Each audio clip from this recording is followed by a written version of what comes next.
Hoje estudaremos um pouquinho sobre Roma e Antíoco Epifânio. Vamos lembrar um pouco daquilo que já estudamos. Nós vimos aí em Daniel 2, aquela grande estátua simbolizando os reinos universais, culminando ali com os pés da estátua, os primeiros reinos europeus, mais a presença romana ali através do ferro.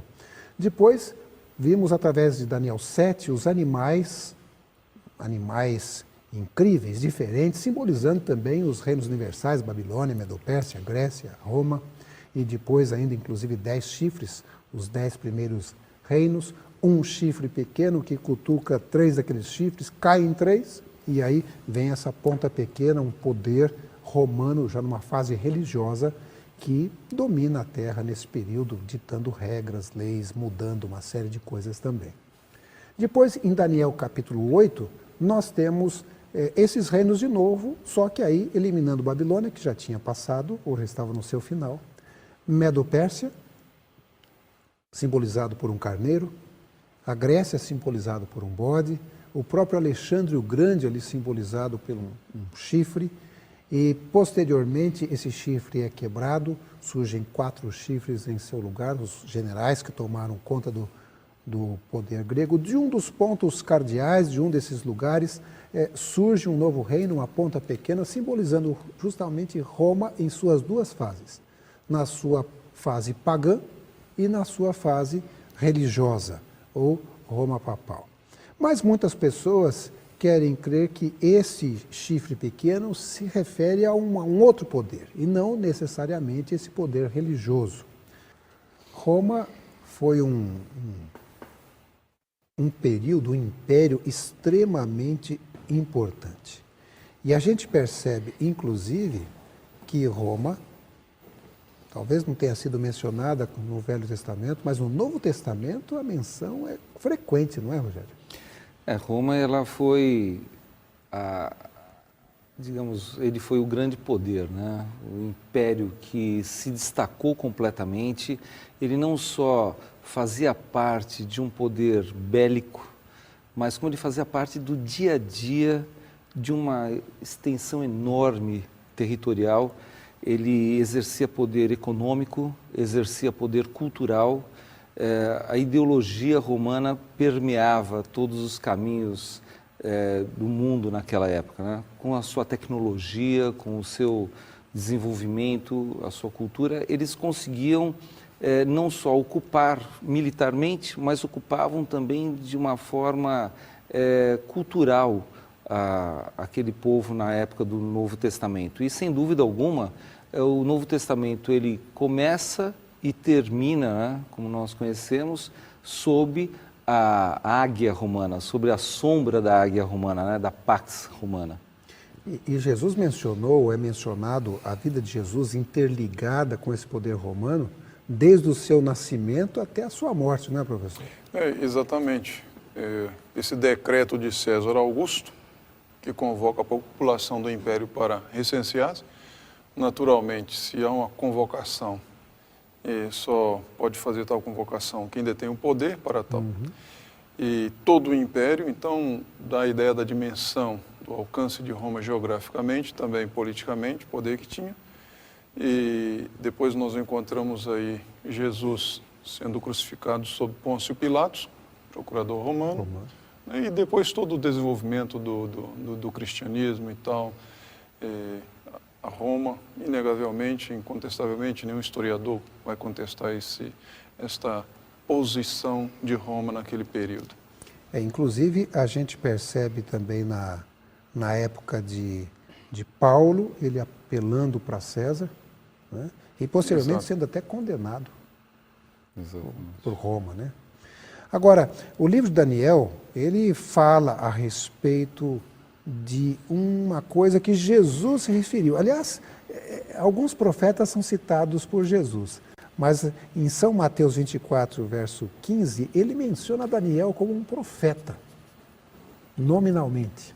Menciona como um profeta. Não só menciona como profeta, mas como cita a sua profecia, né? Nós estamos conversando agora há pouco com o pastor João e conversamos justamente sobre isso, falando sobre a citação que muitas vezes acontece, Daniel 8:13, e a citação de Daniel 9:27. Não é isso, pastor? Exatamente. É importante esse texto de Mateus 24:15, porque isso aqui contraria completamente aquelas pessoas que teimam em situar o cumprimento do livro de Daniel no 2º século antes de Cristo. Sim. Porque Jesus está fazendo uma referência aqui a algum evento que está no futuro.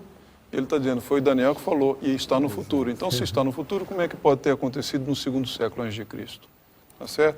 Então, ele menciona esse abominável da desolação aqui, que nós encontramos esta referência no capítulo 9, verso 27, quando fala aqui da destruição da cidade e tudo mais. Então, aqui nós temos E o contexto que Jesus fazia era exatamente esse da destruição de Jerusalém. Né? Exato. Era o momento que ele fazia alusão a esse momento. E essa destruição ocorreu exatamente... Quem foi que destruiu? Os romanos. Os romanos, Tito, né, anos 70. Agora, eu vejo 2 pontos aí interessantes também a destacar, porque existem pessoas que não veem Daniel como um profeta. Aliás, durante muito tempo eles diziam que Babilônia não havia existido. Descobriram Babilônia, aí disseram, olha, esse Belsazar não existiu. Depois, ou Nabucodonosor não existiu. Aí descobriram o nome dele nos tijolos, aí disseram, o Belsazar não existiu. Daqui a pouco vão encontrar Daniel e vão dizer assim, os leões não existiram, a cova dos leões não existia. É o que eles falam, leões e a... Mas Jesus chama Daniel de Na profeta. verdade, o indivíduo que não quer crer na revelação bíblica, ele sempre vai estar encontrando uma justificativa para a sua descrença. Então, os descobrimentos arqueológicos que comprovam a veracidade da informação encontrada no livro de Daniel, que contraria a tese desse indivíduo, ele então vai encontrar um outro ponto para manter-se descrente. Então, Eles falam isso até do livro de Isaías, né, que foi escrito por 13 Isaías, porque é impossível um Isaías original falar da dimensão de tempo que ele abordava. Né? Agora, uma outra coisa importante que eu destaco nesse texto bíblico é a questão, por exemplo, de que Jesus deu um aviso e as pessoas que creram nessa profecia de Daniel, eles escaparam do cerco lá de Jerusalém, no ano 70.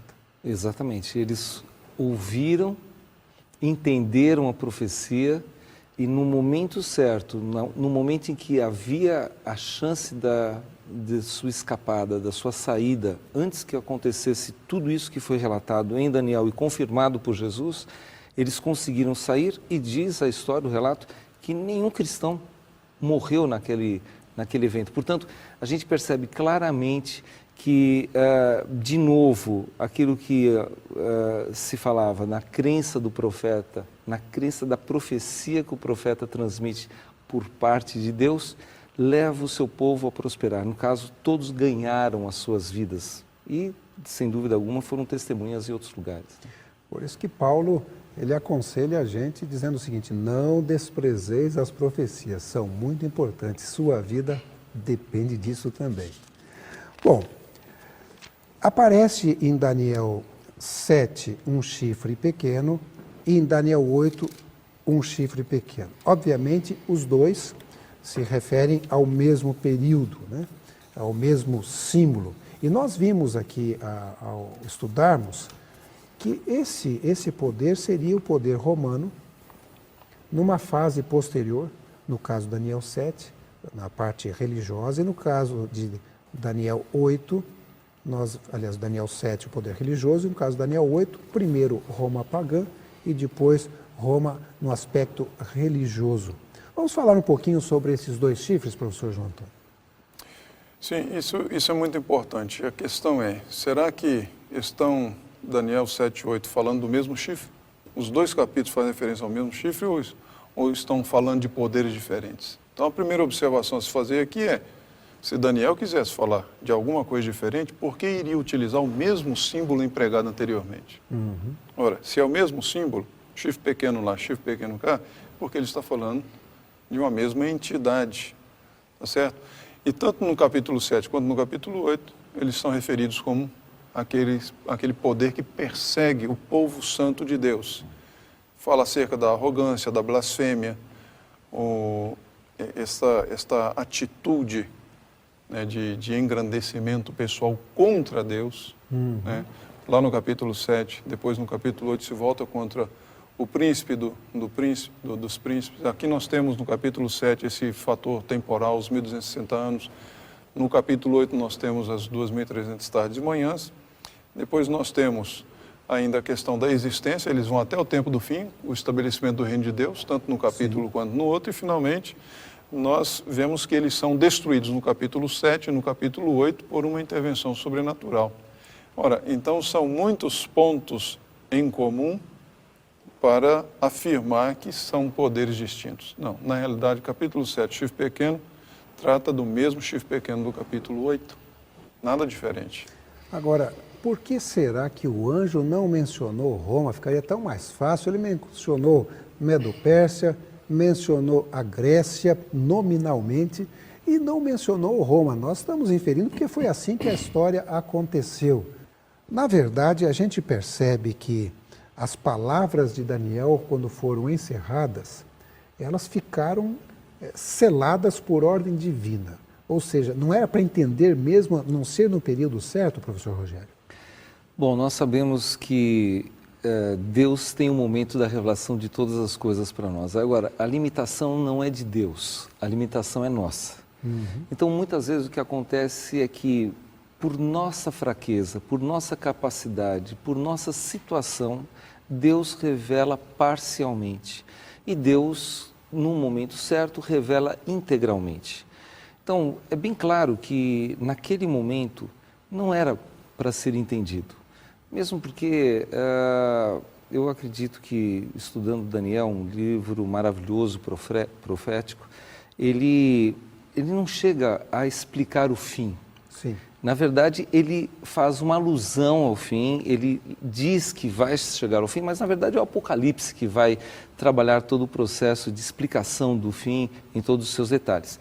Contudo, esse momento em que Daniel recebe essa revelação, e isso não fica explícito a ele, não fica tão claro a ele, é um momento que, de forma alguma, nós podemos dizer que teria que ficar na escuridão para sempre.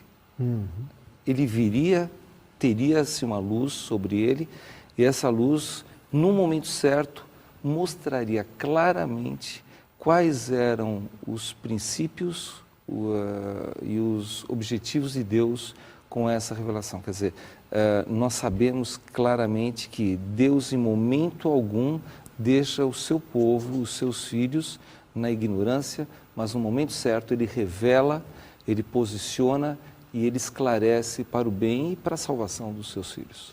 Agora, professor João Antônio, aqui em Daniel capítulo 12, especificamente no verso 4, diz assim: Tu, porém, Daniel, encerra as palavras, sela o livro, ou seja, fecha o livro, né, até o tempo do fim. Muitos o esquadrinharão e o saber se multiplicará. Aqui não quer dizer também que o conhecimento do livro iria aumentar? É exatamente isso que está dizendo. Porque alguns tendem a ressaltar a questão de descobertas, avanços científicos, assim por diante. Só que aqui o texto está tratando do conhecimento do livro, é o conhecimento das profecias, aquilo que foi selado. E é interessante que em 1798, naquele mesmo ano, um autor, Edward King, publicou um livro em que reconhecia que ali estava se cumprindo aquela profecia dos 1260 anos. E um historiador da Universidade de Chicago, Ernest Sandin, ele disse que esta foi a pedra de Roseta para os intérpretes cristãos. E a partir, então, deste acontecimento em 1798, eles se lançaram agora a interpretar o quê? O período maior que estava aqui, 2.300 tardes e manhãs. E então houve uma explosão de estudos em Daniel e que chegou até o movimento milerita e finalmente deu origem aí à Igreja Adventista do Sétimo Dia. Uma coisa interessante que também aparece aqui, em Daniel também, no capítulo 12, no verso 10, aqui diz que os perversos, nenhum deles entenderá, mas os sábios entenderão. Ou seja, não são todos mesmo que entendem o livro de Daniel. E eu achei interessante a tradução na linguagem de hoje, onde ela coloca o versículo 4 dizendo assim: muitos correrão de uma parte para outra procurando ficarem mais sábios. Ou seja, para entender o livro de Daniel. Mas a sabedoria, nesse caso aqui, não é uma sabedoria que advém do esforço humano simplesmente, mas sim deste esforço humano que humildemente se posiciona numa condição para aprender de Deus. As coisas espirituais se discernem espiritualmente. E então aqui, aquelas pessoas, os sábios aqui são estes que se deixam orientar por Deus. Se dedicam ao estudo da palavra, como Daniel fez lá no capítulo 9, mas se deixam dirigir pelo Espírito Santo de Deus. Se bem que deixa bem claro o desejo de todos em saber o que realmente iria acontecer, a ansiedade que existe natural no ser humano. Se a gente notar, nós vamos perceber que, como se fala, vão para muitos lugares. Hoje em dia tem tanta coisa, né, pastor? Tantas alternativas, Jonathan. Você pode saber isso por mão de videntes, por mão de outros que se colocam como reveladores, né? Mas em nenhum desses lugares se encontra de fato a verdade. E aí a gente vê que Deus torna sábio aqueles que o buscam, porque a sabedoria não é inteligência, uma graduação. A Bíblia nos fala, em Provérbios, faz uma analogia que a sabedoria é uma pessoa, né? Compara com uma pessoa. E nós sabemos que a sabedoria é a pessoa de Cristo, a pessoa de Deus na nossa vida. Ou seja, quando temos Deus, somos sábios. Não pelo conhecimento do homem, não na graduação do homem, mas na graduação divina, né? E é onde tudo acontece, onde tudo é revelado e onde a nossa vida é guiada. Agora, professor João Antônio, me parece que os judeus que viviam na época do Império Romano já tinham uma compreensão disso aí, e eles escondiam que esse poder se referia a Roma, não é verdade? Exato, tem que ser prudente. Afinal de contas, Roma era o poder dominante, e os intérpretes judeus que entendiam que este quarto império simbolizava Roma, eles escondiam essa identificação referindo-se a este poder como Edom, um inimigo tradicional do povo judeu. E desta forma, então, eles preservavam as suas escrituras. Mas na intimidade se sabia que estava falando dos romanos. Naturalmente. E os intérpretes cristãos primitivos, eles também entendiam que este quarto império era Roma. Olha, na verdade, a gente percebe através do texto bíblico que essa palavra profética, ela vai brilhando e vai aumentando, como diz o verso da Bíblia, até que se torna uma aurora, um dia perfeito, né? E foi isso que aconteceu ao longo do tempo. Vamos dar uma olhada aqui em algumas das datas em que o livro de Daniel foi escrito. Eu coloquei aqui, professor, o ano 605 como o ano em que Daniel foi levado cativo, o ano 602, quando ele teve ali que dizer a Nabucodonosor qual era a interpretação do sonho daquela grande estátua. No ano 553 temos Daniel 7, a visão dos animais. No ano 551, Daniel 8, aqueles animais do santuário. No ano 539, a explicação das 2.300 tardes e manhãs através das 70 semanas. E no ano 537, Daniel 10, 11 e 12, que é ali o trecho final de Daniel. Agora, quando a gente olha todas essas datas, o que a gente pode reconhecer sobre o tempo e a época que Daniel viveu? Essas datas podem ser reais e comprovadas? Aí é que está a questão. Os críticos não querem aceitar que Daniel seja histórico. Eles querem dizer que Daniel, supostamente, um indivíduo do 2º século a.C., escreveu o livro de Daniel depois dos acontecimentos passados, só que escreveu na forma de uma profecia.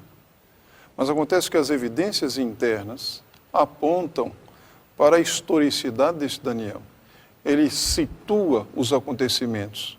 Em tal ano de tal rei aconteceu isso, em tal ano de tal rei aconteceu aquilo. E assim ele vai situando historicamente os acontecimentos.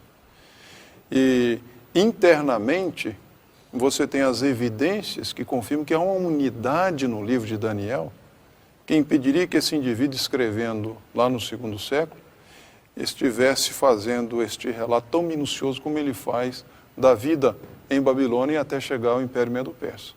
E, obviamente, se ele tivesse vivido no segundo século, Jesus não teria como citá-lo, né, Rogério? Não teria como citá-lo. E tem mais um detalhe, Daniel não para ali no Império Grego, né? Exato. Ele vai além, ele situa muito bem Roma e vai além de Roma. Ele situa a fragmentação de Roma, chega num ponto em que ele mostra claramente uma noção de tempo e espaço impossível ao ser humano. Por mais alegórico que fosse, por mais fábulas que estivessem aqui colocadas, não daria para nós interpretarmos Daniel como alguma coisa situada, escrita no segundo século antes de Cristo, porque ele não para naquele momento, ele avança e avança muito, avança para os nossos dias e além deles. Está bem claro isso aqui. E eu vejo também o seguinte, se ele tivesse vivido no segundo século, ele não saberia certos detalhes que aconteceram há 700 anos Sim. antes, porque quando ele menciona Belsazar, durante muito tempo os críticos disseram que essa pessoa não existiu. Historicamente não se conhecia nenhum Belsazar. Mas quando descobriu-se a respeito de Nabonido, parece que a coisa ficou mais clara. É interessante também a questão lá de o capítulo 4 de Daniel, onde se coloca na boca de Nabucodonosor aquelas palavras orgulhosas, não é esta a grande Babilônia que eu edifiquei, assim por diante. Então, de acordo com os historiadores clássicos, quem havia construído Babilônia, Nova Babilônia, foi Semíramis. E então, estas palavras na boca de Nabucodonosor eram olhadas assim, está vendo? Isso aqui é um erro terrível, como é que Nabucodonosor não construiu coisa nenhuma. E então os arqueólogos foram encontrando tijolos e mais tijolos e milhares de tijolos que não acabavam mais com o nome de Nabucodonosor e alguns exaltando exatamente o seu trabalho como construtor. Então tem um destes indivíduos, veja, quando ele resolve não crer, não há nada que o demova da sua ideia. R.H. Pfeiffer, da Universidade de Harvard, ele diz o seguinte, nunca saberemos como o nosso autor, porque escreveu lá no segundo século, nunca saberemos como o nosso autor teve acesso a essa informação, de que foi Nabucodonosor realmente que construiu esta Nova Babilônia.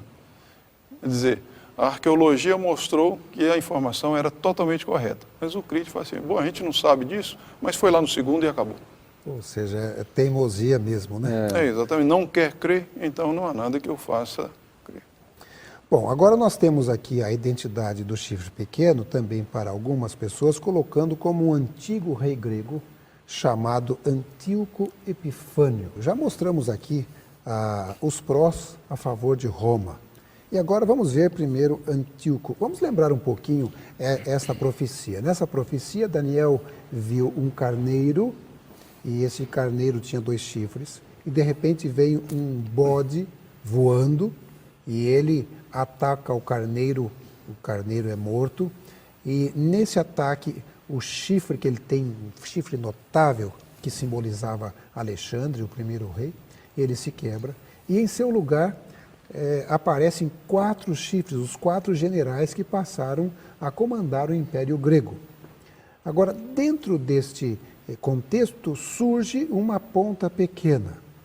E alguns querem crer que essa ponta pequena não seria Roma, mas seria esse sujeito chamado Antíoco Epifânio. Fale um pouquinho a respeito desse Antíoco Epifânio, professor. Antíoco Epifânio foi o 8º rei da dinastia Seleucida. Ele teve um reinado relativamente curto, de 175 a.C. até 164, 163. E depois dele, a dinastia Seleucida ainda se estendeu por mais um século, com um total aí de mais uns 20 reis. Então, Antíoco IV, ele assumiu o governo desta região do mundo, da dinastia Seleucida, e na realidade ele realizou algumas atividades que levaram alguns a interpretá-lo como este chifre pequeno daqui. Atividades estas contra o povo judeu, contra o templo, contra a cidade de Jerusalém e assim por diante. Agora, há algumas questões que precisam ser apresentadas que impedem esta identificação com este chifre pequeno. Então, é um personagem histórico? É. Mas seria esse personagem profético? Isso aí nós não acreditamos assim. Bom, o que ele fez de tão terrível assim que daria para as pessoas pensarem que ele perseguiu o povo de Deus, de que ele profanou e atingiu até o santuário, são as características deste chifre pequeno, professor? Bem, a história, principalmente quando você vê a história escrita por Macabeus, né, o livro de Macabeus e o comentário de Joséfos, mostra algumas atrocidades que esse imperador, esse pequeno imperador criou, né? E uma das coisas tremendas foi a profanação do templo de Jerusalém, porque quando ele chegou em Jerusalém, ele não chegou apenas para um domínio comum, militar e depois de uma cobrança de impostos. Ele quis impor a cultura helênica.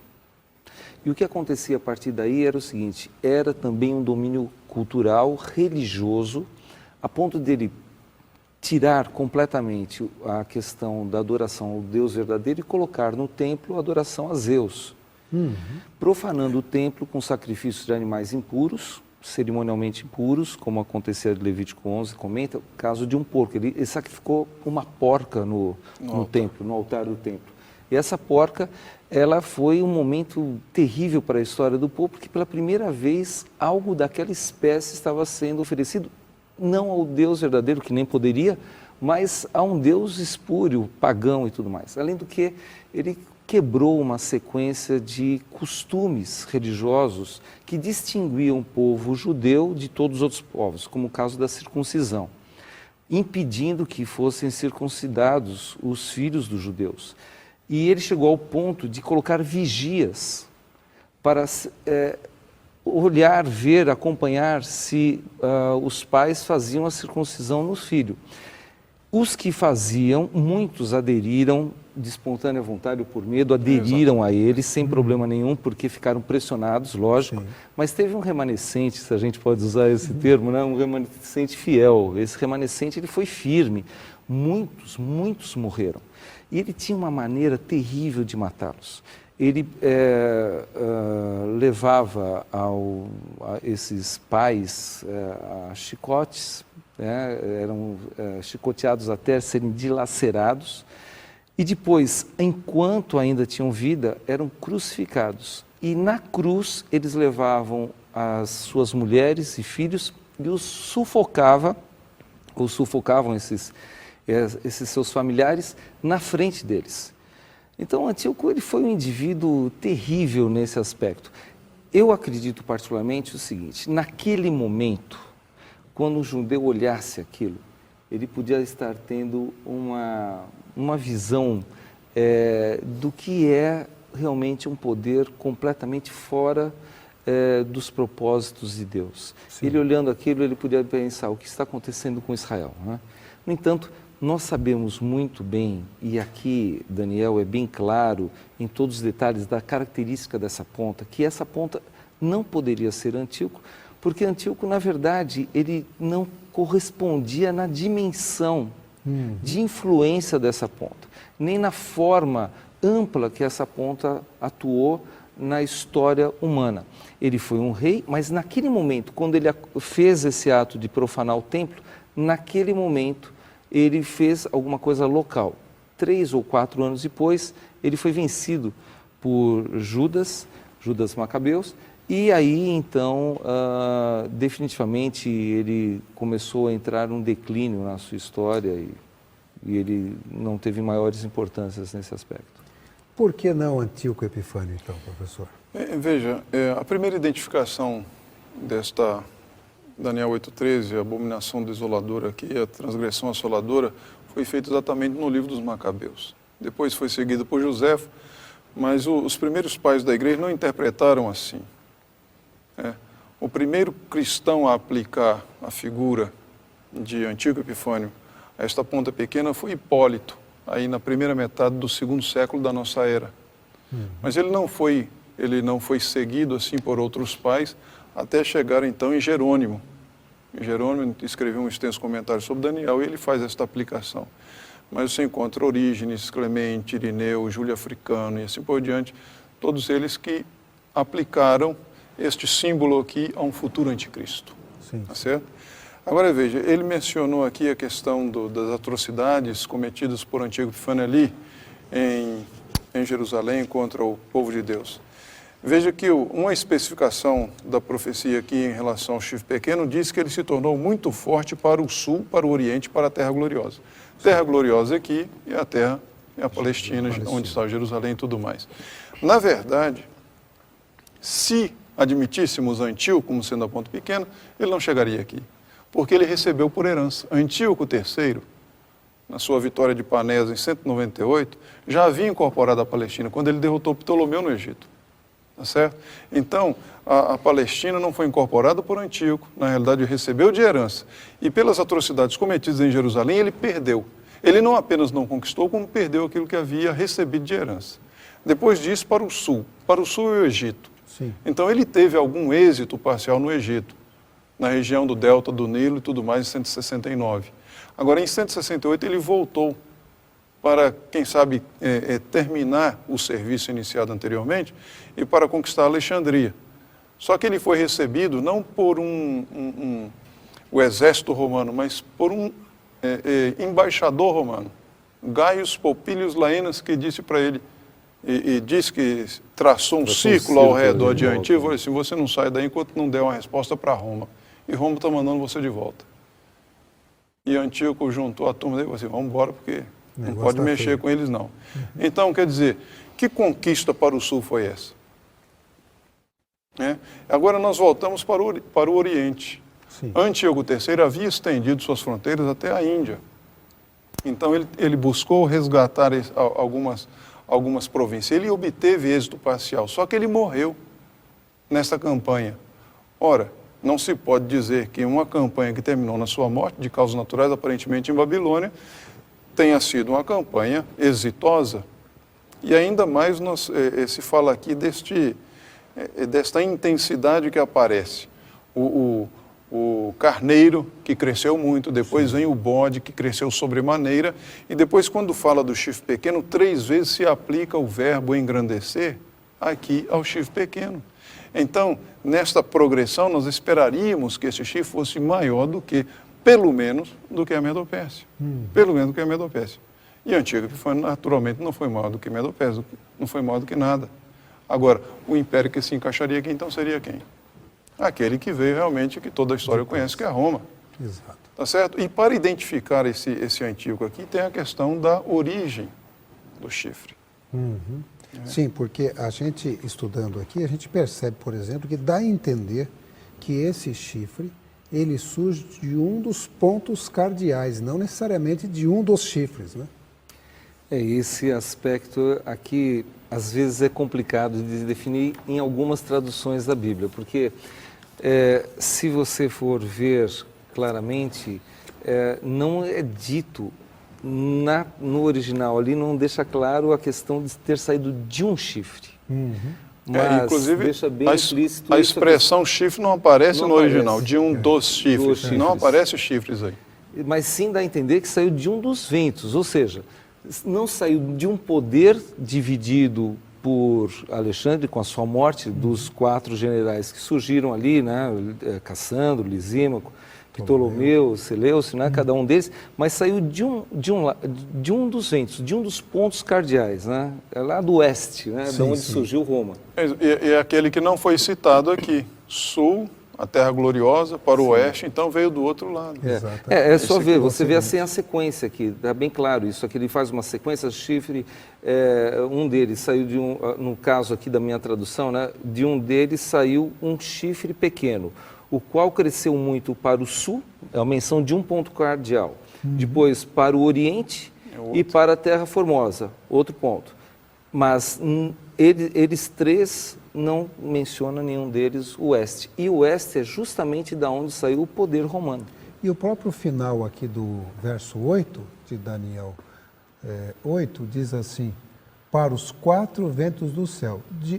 E aí sim começa a mencionar esse chifre Exatamente. pequeno, né? Exatamente. O que leva a pensar que... É uma ênfase. É o antecedente. Qual é esse eles? Esse eles, então, é o ventos do céu. Então, de um dos pontos cardeais surgiu este chifre que cresceu. E veja, as atividades desenvolvidas por este chifre aqui não se enquadram, apesar das atrocidades cometidas por Antíoco Epifânio em Jerusalém, no segundo século antes de Cristo, não se compara àquilo que está descrito aqui na profecia, né? Esse cresceu até atingir o exército dos céus. Alguns dos exércitos das estrelas lançou por terra e os pisou, engrandeceu-se até o príncipe do exército. O príncipe do exército, que não poderia ser o sumo sacerdote lá em Jerusalém no segundo século, o príncipe do exército é identificado com a figura celestial, apesar da palavra aqui que aparece para príncipe ser aplicada ao sacerdote, mas príncipe do exército nunca aparece na Bíblia aplicando-se a um ser humano. E uma coisa também bastante importante, se nós acreditarmos que Antíoco Epifânio é esse chifre, nós estamos assinando embaixo a crença de que Daniel não foi escrito antes desses acontecimentos, mas por volta desses acontecimentos, o que inviabiliza a crença na profecia e na verdade bíblica. Agora, sabe o que é interessante nesta posição aqui, que identifica Antíoco Epifânio aqui no capítulo 8? O maior defensor desta posição foi um filósofo pagão, chamado Porfírio, na segunda metade do terceiro século da nossa era. Seguindo a Hipólito, o escritor cristão que fez essa identificação, então Porfírio, um pagão, pegou a ideia e então aplicou consistentemente Antíoco no capítulo 7 e também no capítulo 11, tá certo? Então ele avançou essa ideia e hoje as pessoas estão defendendo posições e veja, esta obra escrita por Porfírio, uma obra de 15 volumes, esse que trata de Daniel, 12º volume, ele escreve contra o cristianismo.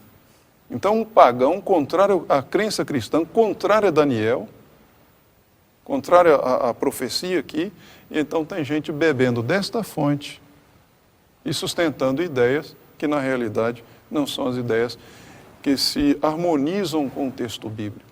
Porque o texto bíblico é bastante claro, como nós já mencionamos. Roma é aquele império que se encaixa aqui. Muito bem, nosso tempo já se foi, mas eu quero dar ainda um minutinho para as suas palavras finais, Rogério Servilho. Olha, Jonathan, esse estudo que nós tivemos aqui, para mim, foi importante em alguns aspectos. A minha palavra final é naquilo que valeu para mim o meu crescimento espiritual. A primeira coisa é nós notarmos o seguinte: nesse mundo, tanto o povo de Deus quanto o próprio Deus sempre terão oposição. Essa é uma coisa que não há como evitar.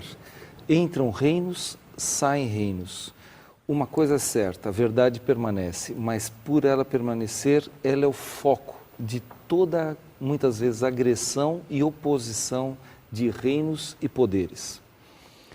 Mas o mais importante é que, para mim, fica bem claro que quando esses reinos se opõem ao povo do Senhor, eles estão se opondo diretamente a Deus. E que esses reinos, eles não são eliminados pela força do homem, mas a força de Deus exerce um controle e determina o seu fim. Então nós temos a certeza de uma coisa, embora às vezes em muitas ocasiões a gente possa pensar que a história corre a revelia, isso não acontece. Sobre a história, sobre todos os seus acontecimentos está o Senhor levando, controlando. E por maiores que sejam as oposições, por maior que seja o poder que enfrenta a Deus, nós sabemos que embora fale, embora tenta tirar dele muitas vezes apagar a sua figura na história do mundo, jamais isso acontecerá, porque Deus, Ele próprio, cuidará para que esses reinos sejam subjugados, eliminados e o único reino, o eterno reino, realmente seja implantado. Professor João Antônio, um minutinho, suas palavras finais. Aqui nós estivemos vendo essa questão de Antíoco e Roma. Entendemos que Roma está simbolizado aqui pelo chifre pequeno de Daniel 8. Entretanto, apesar de todas as atividades desenvolvidas por este poder simbolizado pelo chifre pequeno na sua fase pagã e na sua fase religiosa, a palavra final não está com este poder. Porque no No verso 13 vem a pergunta, até quando? E no verso 14 vem a resposta, até 2.300 tardes e manhãs. Então, a profecia aponta para um momento em que Deus tomará as rédeas da situação e então haverá uma resposta a tudo aquilo que ocorre neste mundo, seja no âmbito político, seja no âmbito econômico, social, cultural e assim por diante, e religioso. Deus dará uma resposta. Então, a palavra final, estando nas mãos de Deus, nos traz segurança. Nós, como filhos de Deus, estaremos preservados, apesar das atividades desenvolvidas por quaisquer poderes que surgiram e que ainda surgirão neste mundo.